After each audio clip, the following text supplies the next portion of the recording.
Ko te karanga o te pūtātara ki te ata hāpara kia mānoa nui i a Matariki. Kei te aroha au o tātou kaupapa o te hautapu. E aroha ki te tangata, e aroha ki te iwi o Mākino.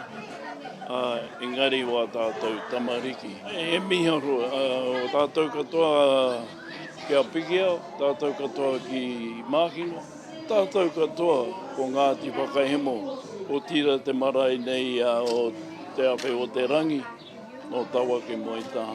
O te aroa whānui.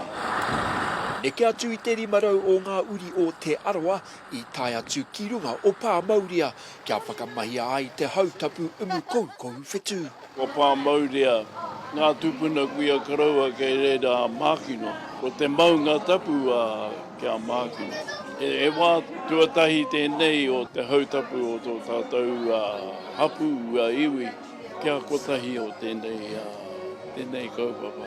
Ahakoa te pēheatanga o te makariri i tēnei ata i tai mai, kia whakanui o tira kia mana ki te kaupapa nei me o tātou na here ki ngā whetū o te rangi no rere mihi atone, ko ana te ngaka. Koe nei te haora, me ki ake rā ko te 11th hour tēnei ko tatu iho mai tātou.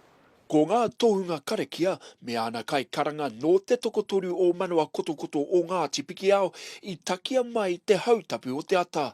He wāhanga nō rātou, kua whakamārama atu ki te iwi, he a i enei tikanga o Matariki me te hautapu. Ko tātou tikanga ke, te mea nui e ki ake ai he Māori tātou. I te rātau i tonoa te kaupapa i Ngāti Mākino no reira. Ngā mahi i oti i a Ngāti Mākino i roto i ngā marama, ngā wānanga, o tira ngā mahi hāpai ki te marae, ki te whakarite i ngā kai, ki te whakarite i ngā kaupapa nui, kia rite mai rātau, o tira kia rite mai ai te kaupapa ki te ata manaaki. Kei te kōrero a te wāta, hei awhina mai, hei kōrero mai, hei wānanga o tātou kaupapa kia te hautapu.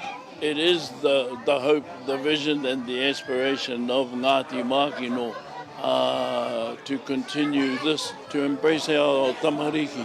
Nā wai te mua tokoto nei nā. Ko te aro matua o te tokotoru o manawa kotokoto i te hautapu nei, kia motuhake ai a Matariki ki te ngākau o ngā tamariki mokupuna katoa me ngā uri o Ngāti Mākino. Ko whakaritea kētia e mātau o tira e ngā tohunga katoa te motu. Kaua ko mātau ana engari tehi tū āpapa hei whai mā rātau. I tipu mai tāua i roto i te ao Pākehā me ona tikanga katoa i ahu mai i tā wāhi i whenua kē. No reira ko te wawata nui kia whānau mai te tehireanga ki roto i te ahurea Māori, ki roto i ngā tikanga i waihuhia mai o tātou mātua tupuna. Kua roa e moe ana. Too often in my mahi as a social worker, you see those that are disconnected from that of their own identity. They know they're brown, but it's bringing that back and taking them out of that environment back into te ao Māori. In terms of hautapu, it is our, as I said, our aspiration, our vision to bring them together, be able to go back to being proud of who they are, of being Māori, of being Mākino. Hei te tau e tū mai nei, kāre e kore ka tū anō a Ngāti Mākino, he hautapu me o rātou ake tohunga karakia, kai karanga anō hoki, hei kawe, he roni waikato, au kaha.